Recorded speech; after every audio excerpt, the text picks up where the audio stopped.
Well, will you look at that? The magical fireball is in the sky. I love you, magical fireball. So good.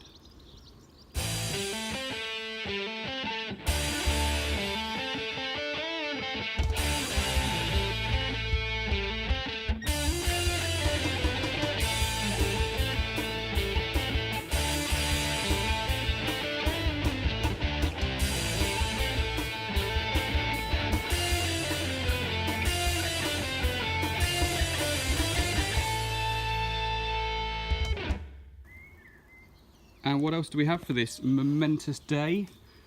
We have coilovers. Oh, so good. We have... Oh, it's turned into a weird unboxing again. Oh, a little sneaky peek. Ooh. Japspeed top arms, very nice. And then a cup of tea, obviously. Put him over there nice and safe. And then we have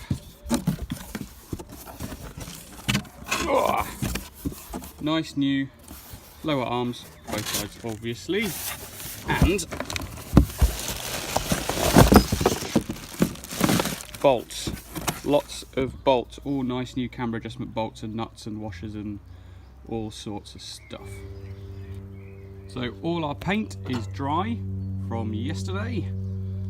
Lovely.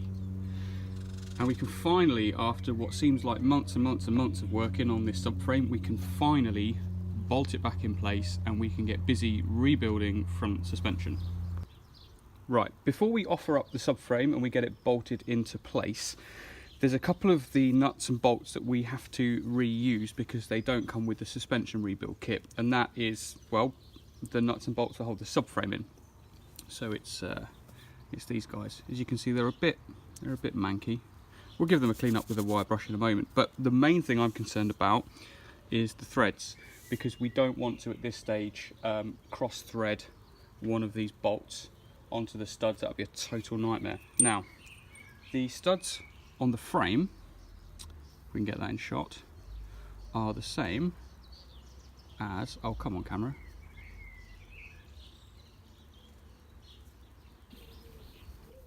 that's a little bit better.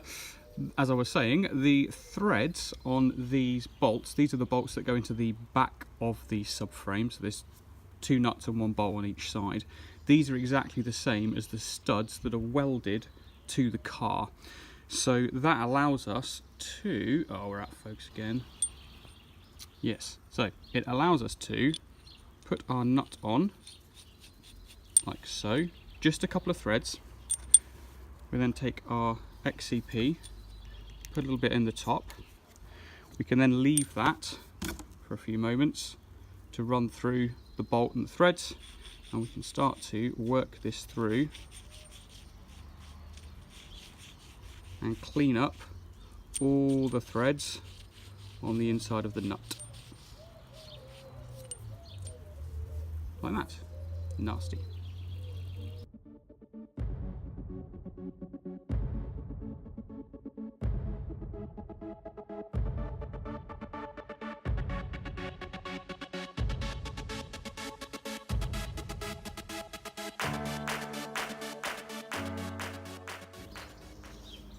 Wow, this is proving to be interesting. Oh look, first injury of the day. Well, you can't see.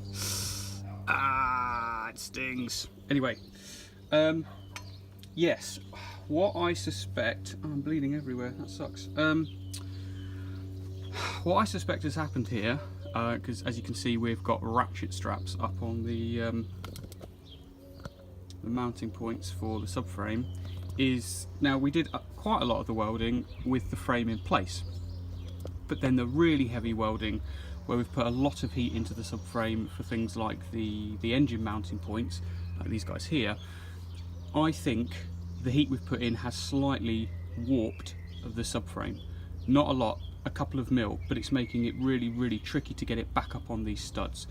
And I don't want to force it and start scratching all the paint off on the inside and risk damaging the threads on the studs. So we've got some ratchet straps and it's just helping to pull the studs in. It's a couple of mil at most, just flex them in. That should allow us to, he says confidently, yes, that should allow us to slide the subframe up easily. Actually I haven't tried it yet, so we're going to try and sort of jimmy him up slowly. Yeah, we'll see how we go.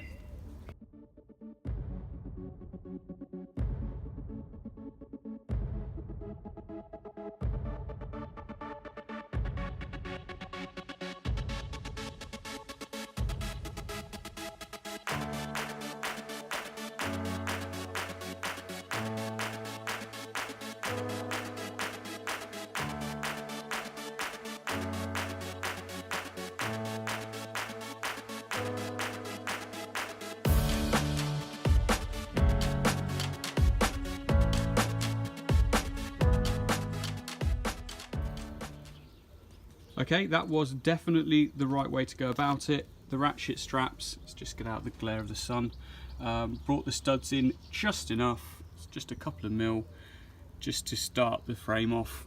And we are very slowly, it's not going up evenly, so we're just, every time I get it up a little bit, I put the wood underneath and then move the jack so we can put it up nice and gently and even on both sides as best we can.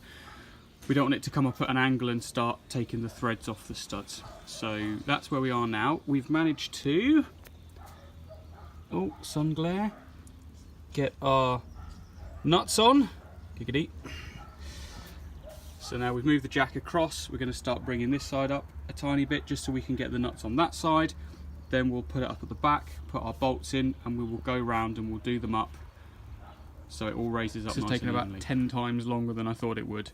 I thought I'd be smashing on suspension arms by now. It's like mid-morning, but you'd have thought I'd have learnt by now. Everything takes longer than you think. Yes, victory is mine. It's in. That's a big relief, actually. Pleased about that. Right, let's do suspension. Tasty new lower arms. Look how clean and shiny they are. They even smell good. That's weird, I know. I realise that's weird, but very exciting. Right, he has to go in here. So let's get cracking. Oh, we need bolts. Let's get bolts. Right, we need one of these for the back with its corresponding plate before you put the nut on the other side, so they match up. Then for the front we need another camber adjustment bolt with its corresponding plate that goes on the other side, like that. That's those guys. Then we need one of those chaps and one of those. Right, let's do this.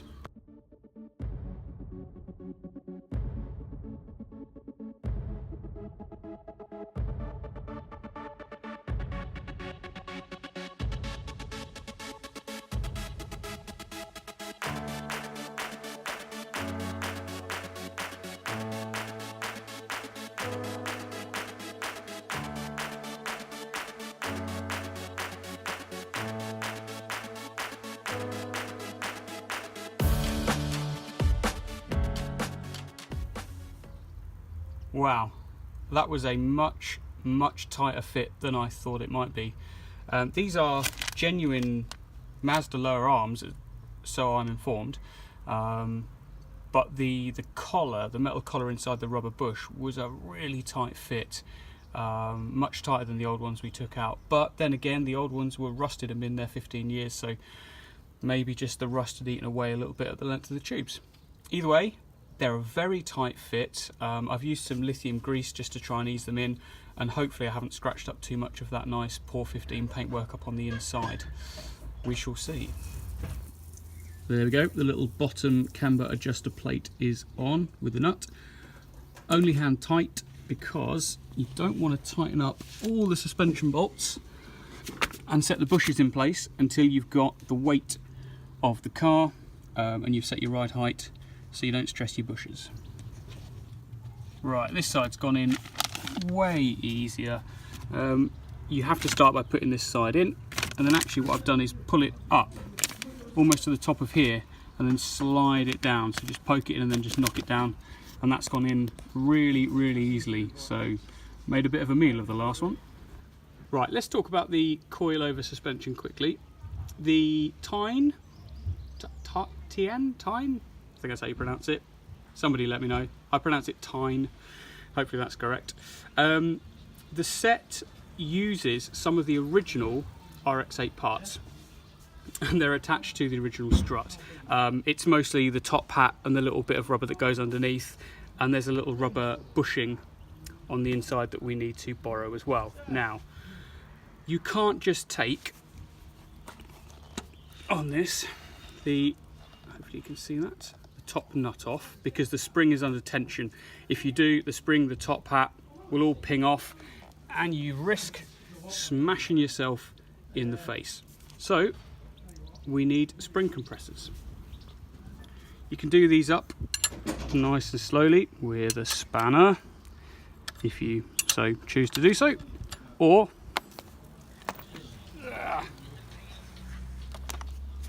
you can just use a rattle gun.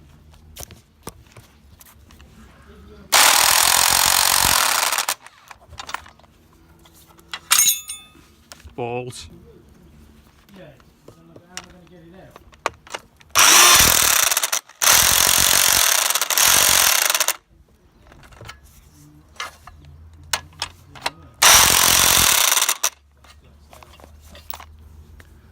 With the spring compressor on, you can go ahead and take off this top nut, but you may end up hanging on to the shock with some pliers or something, otherwise it just spins around.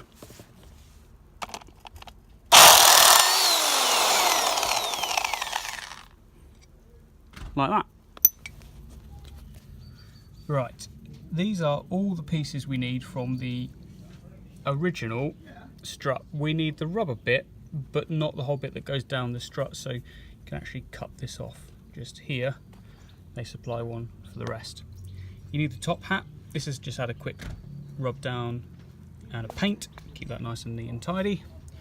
We need this rubber and collar, the big washer, and a big rubber bit that goes on the top, and then obviously it's a bit manky, the nut goes on, but they supply a new one, so don't need that one. So if you follow the instructions, we've got the strut, and then this little piece here is that guy there, then the bump stop is this guy here, and then it's that bit. You have to take the washer and the nut off to get the little rubber boot on, and then once you've got that, these guys go back. Right, once you've got your boot on, the spring goes over the top, but he's already on. You then need the washer that you took off to get the boot on, like that. You then need the bush with the collar through. It goes on like that. Then this guy goes over and sits in the middle like that. Then the top hat, this does compress down like that. Then rubber bush, washer on the top, and then the new nut.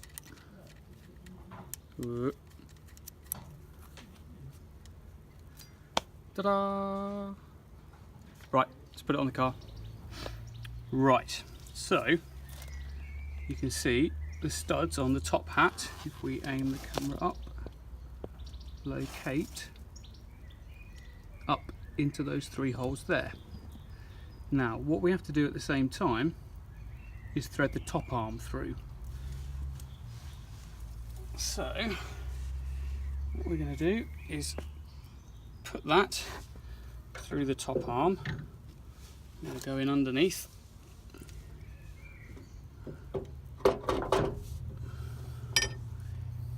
Just rest that on there for a second. Pull this guy down like that, and then hopefully that's not going to work.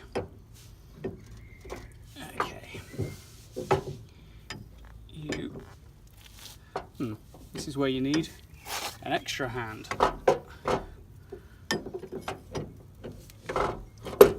No! Go in.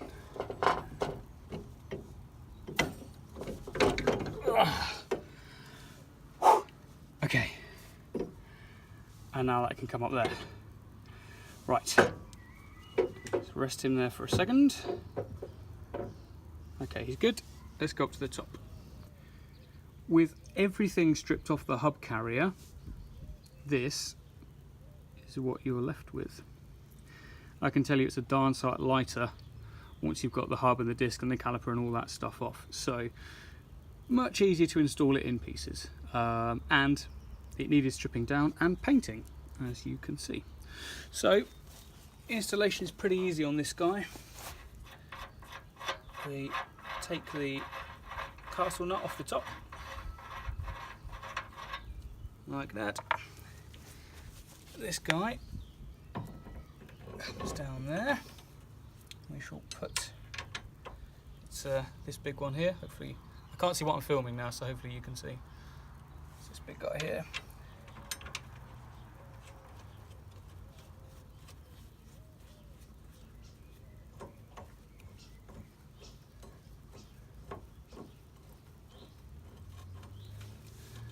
And then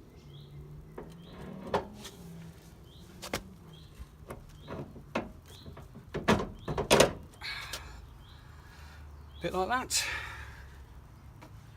and then the little castle nut goes back on. Now, as I said earlier, these are not being done up super tight because I want the weight of the car and the weight of the engine, and you want to do your suspension bolts up to torque with the car sat at its normal ride height. If we do them up as the suspension's all saggy here and then do them up really tight, when the car is then at its normal ride height, all these bushes will be twisted and they'll be under load all of the time, and that just means they're going to wear out quickly. So yeah, we're going to get a spanner, do this up a little bit tighter, and this guy at the bottom, and then we'll put the hub on. Now, there is a brake sort of backing plate that goes on the carrier before you install the hub. The hub bolts then hold the plate in place, but ours are a bit crusty. I don't want to reuse them, so it's a part that we're going to have to order. So in the meantime, we're going to install the hub because we really want to get the wheels back on, get it back down on the ground, get it tucked away while we work on the engine. So to try and stop the hub getting stuck in the hub carrier, we are going to give them a good coat of copper grease. It's just this stuff here, and that should, when we come to take them out in a week or so's time, that should mean we'd have to just beat it mercilessly with a hammer again to get them apart. So once you've got your copper grease on, now if we can get a little bit closer to the hub perhaps, like that, you can actually see, hopefully you can see, the pattern on the hub. It curves in here, and then curves out underneath, and the back of the hub is exactly the same, which is rather nice. Cheers, Mazda. So he goes in just like that. Oh, that's nice. Slot straight in, and then 4 bolts from the back, and that looks fantastic, apart from the grease that I've sprayed everywhere, but hey, we'll wipe him off. Look at that. I am super excited. I'm entirely out of energy. I skipped breakfast and I didn't stop for lunch. No, I'm super hungry and I'm running out of steam, but that is glorious. I'm absolutely chuffed with that. I'm really pleased that we put all new hardware in, all bolts, like the camber adjustment bolts, the ones at the top, rather than using our sort of reclaimed rusty manky ones.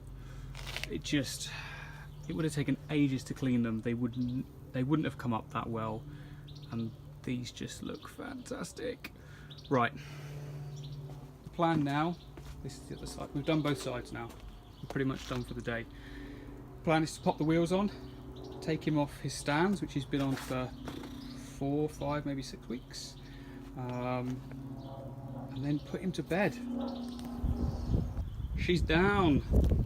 Yes. We're not on stands anymore. Look at that. Can't really tell actually how low the car is. One, because we haven't got the wing on to kind of judge where the wheel is to the wing, but also, well, we're missing the whole front end, so we're nowhere near the correct weight. Got like another 100 kilos at least to go in. So, but yeah, she's back on the ground. I couldn't finish for the day without putting the wing back on. It is nice. I do like the colour. Anyway, let's not get distracted. As we suspected, oh dear, the suspension gap is pretty much exactly the same as it was on stock suspension, but you know, we haven't got any weight in the front, so that is to be expected. No worries. So that is it for this one, guys. The wife has made a lovely roast dinner, which is much needed, so thank you, wife. So it's time for me to go and spend some time with the wife and the kids, have a little bit of family time, and we will continue the build, weather permitting, next weekend. That's it for another one, guys. Hope you enjoyed. If you like what I'm trying to do, what do they say?